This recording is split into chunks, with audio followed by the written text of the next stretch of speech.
the older generations are constantly trying to understand the new Gen Z and Gen Alpha trends and all of their slang language. And now they're years late to this one. People are trying to understand why Skibbity Ohio Riz is actually an insult, according to the Zoomers. They're not using this term in a nice way. So we were actually teaching you about Skibbity Toilet last time that you were on. So you understand where that one comes from. But the Ohio part of that phrase, it is actually a years-long meme. And I remember it coming back into relevance. I think J.D. Vance is actually to blame for that. Because he's from Ohio? He's from Ohio, so it just brought it back into the public consciousness. So is Bone Thugs and Harmony, and they rule. So is LeBron James, apparently. I don't want to hear any slander against Ohio. I was like, LeBron James, J.D. Vance, leaving Ohio. And like I said last time, your heart is in Ohio because of the song. Of course. Yes. The Hawthorne Heights. Yeah, exactly. Yeah. But it started with this Tumblr post where this Jumbotron just said, Ohio will be eliminated. That was in 2016. It got a lot of attention for whatever reason. It says like origins of Ohio memes were like Swag Like Ohio is a meme rap song from a rapper back in 2016. Yes, and even 15 years ago in the early days of YouTube, there was a viral video, hastily made Cleveland tourism video. Let's watch this one. This one is... Ohio has just been the butt of the joke for a long time now. Mary was just playing this with no context earlier, and it had me laughing. I kind of love because it. Of it's even funnier because of the quality of the video. But let's watch this here. Fun times in Cleveland today. Cleveland. Come on down to Cleveland town, everyone. Come and look at both of our buildings. Buy some food that's prepared near the street. Who knows, you might even see this guy. You should come on down to West 6th Street. It's the perfect place if you're a douchebag. Watch the poor people all wait for buses. Who the fuck still uses a payphone? Here's the place where there used to be industry. This train is carrying jobs out of Cleveland. Cleveland leads the nation in drifters. Here's a statue of Moses Cleveland. He's the guy who invented Cleveland. Yeah! I mean, the song production was great. Yeah, definitely. Dude, this thing has chapters. Whoever made this, there's chapters on this. My dad's from Cleveland. I don't get it. There you go. So obviously, Ohio has been the butt of the joke on the internet for quite some time now, and Zoomers latched onto that. But it's kind of an aged meme at this point that for some reason keeps bringing itself back into light. It gets reinvented, right? Yes, so then it became Ohio doesn't exist. Yes, the meme became Ohio doesn't exist because no one's ever been there.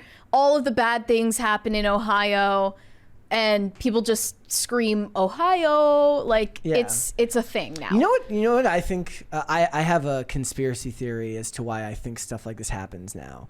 Literally these days, new slang has to be created because we demonize words so quickly in our culture and things become un-PC so fast that they have to come up with absolutely ridiculous phrases that will never be able to be policed by modern culture. So think back, like if you watch TV in like the early 2000s, what they would always do, I remember I was having a conversation with Taylor once about how a lot of people felt uncomfortable using the term Jew because it's been used so negatively in media before. And the same was true when people would call somebody, let's talk about black people versus African Americans, because there would be a racist, ignorant character that would use it in a racist, ignorant way. So then you end up in a time period where people start calling anyone from any country that's black African American because they're afraid to say it because the media is demonized by showing ignorant characters using it that way. So the best way for the new generation to avoid having their language morally policed is to create unintelligible language that nobody could possibly do so in a movie or a television show.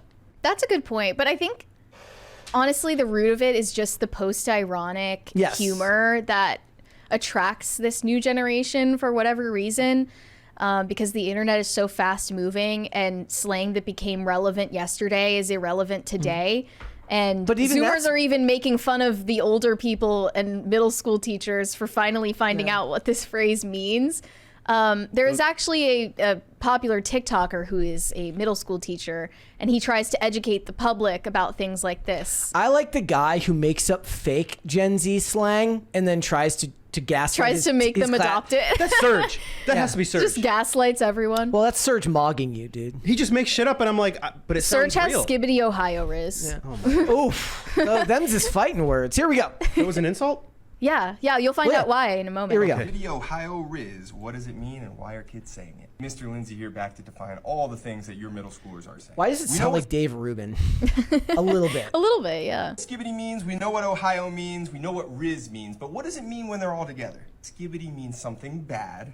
Ohio is something cringy. Riz means your ability to flirt. So when we put them all together, Skibbity, Ohio, Riz, it just basically means that your Riz, your ability to flirt, your charisma is trash. Or to draw on another term, dog water. If someone's trying to get a girl's number and they fail, their friends will say, I mean, what "Skibbity." kid in this generation is getting a girl's phone number anyways? They're just asking for their Snapchat. Right, exactly. He's showing he's out of touch. The Ohio Riz, bruh. So to say that somebody's a Risley Bear is the greatest form of flattery for middle schoolers. But to say if somebody has Skibbity Ohio Riz is the greatest form of insult. So parents, teachers, if your students say that you have Skibbity Ohio Riz, it means they think you have no game. Like if somebody's trying to get... No! Dang it! He tries to make his videos as anxiety-inducing as possible. He does sound like Dave Rubin to me. A little bit, yeah. bit. So that's why Skibbity Ohio Riz is an insult, and to actually use this generation's slang, they're cooked. They're cooked. Okay, Ladies and gentlemen, they're cooked. I don't want to have to do math to figure out if I'm being insulted or not. I don't know what that means, dude. I mean, but that's actually a tactic, right? Like if you can confuse someone, they get the upper hand in the It's argument, right? kind of why young people use slang in the first place Yeah. is to have private conversations in the company of adults. Yeah, right? So So- what it is, it's just a tactic in this respect, right? It's just, it's weird that we live in a time period where it's become a state that has to be termed in that. And I don't know if they're in the chat today. I'm sorry, I don't remember the username. Definitely said like, I will not take this Ohio slander, because we talked about it last week. And We apologize to any Ohioans in the chat today. and that is what's happening with Gen Z brain rot language, that they've rotted their brains so far that I think it is post irony, and that's because the internet doesn't allow you to take anything seriously anymore because you don't know whether anything is real or not. Yeah. It's like you dare not get really excited about something honestly just in case it's not real. Well, they've calculated the impact of the Ohio meme. It was actually the second most searched meme phrase on Google last year. And they say that Ohio is actually getting a boost in tourism revenue as a result of this meme. Which means that there's going to be even worse like boomer posts from like other tourism boards from You just other see states. a bus show up in Cleveland, and the broccoli Zoomers start filing out and terrorizing the community. They just- Ohioans aren't letting this latest affront get by them. Several local outlets have recently published public service announcements explaining to the masses what the heck is going on. Some residents are relaxed regarding their accidental fame. One from Cleveland said, "We are very real, friendly, down-to-earth people. The majority of us would not be offended by it and would join in on the fun." Well, you shouldn't Even be though they're the offended. ones being made fun of. You shouldn't be offended by it. No. It's We know our worth in this state. I would much rather be a part of the conversation than not, because some states truly are forgotten. I rewatched the movie Brink recently on Disney Plus, and it's full of 90s slang. I miss it so much. And there's a lot of it. There's literally a line where the dad goes, "English, that up." Because he says, "What up, Dad?"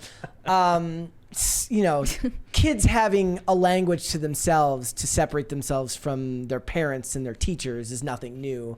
It's just that, your slang tended to be sectored off by your group, whoever, whether you hung out with jocks, whether you were the goths, the jocks, the skater kids. Yeah, cliques don't really exist anymore. I mean, I'm not a kid, so I don't know. I don't know if that's necessarily true. Yeah. Well, if they Like- do exist, they're only cliques associated with your internet consumption. No, so 'cause kids they're at school still- will say, "Oh, I'm the alt TikTok kid." They're That's depressing. Yeah, they're the puka shell girl. Like, But we were just talking about sorority rush videos last week. Sororities still exist. Is that a clique? I assume that it's something like I that. assume if you have to pay to be in it, it's not really organic. Are but cheerleaders still too cool for school? you can still look at young people and see what their algorithm looks like on TikTok, Yeah. which is kind of scary, in my opinion. Do you think this is for the best? Like, a lot of people had a lot of issues with cliquey groups and behavior like that, and used to consider that a big part of, so when you go to lunch now, is it sectored off by your TikTok interests, or is it sectored off by jocks who play sports and cheerleaders and mean girls, or is Well- it that's the kid who looks at Kai Cenat, that's the one who watches Livy Dunn? Because they're all imitating the ones that they Yeah. watch. But I think this is why parents fret over their children being ostracized in school or by their peers for not having as much internet access as the rest of them. Yeah. And they fret about, if I don't give my kid a smartphone by the time they turn 13 or usually younger, then they're not going to fit in with their peers. And it's like, that's a good thing. Yeah. That if that happens, if your kid gets ostracized for having an actual life and having hobbies outside of internet consumption, that means you're doing parenting the right way, and you should be proud of that. And, if they're being ostracized for that, maybe it's not to their detriment. Maybe it's actually something that will be beneficial for them in the future. I like the idea of the Ohio Tourism Board making a video of Kamala saying, "Don't come. Please. Do not come." Do not come." Thanks for watching. Listen to full episodes of Pop Culture Crisis on Spotify. Keep up with us on social media and make sure you subscribe and ring that bell so you never miss the show. Bye, guys.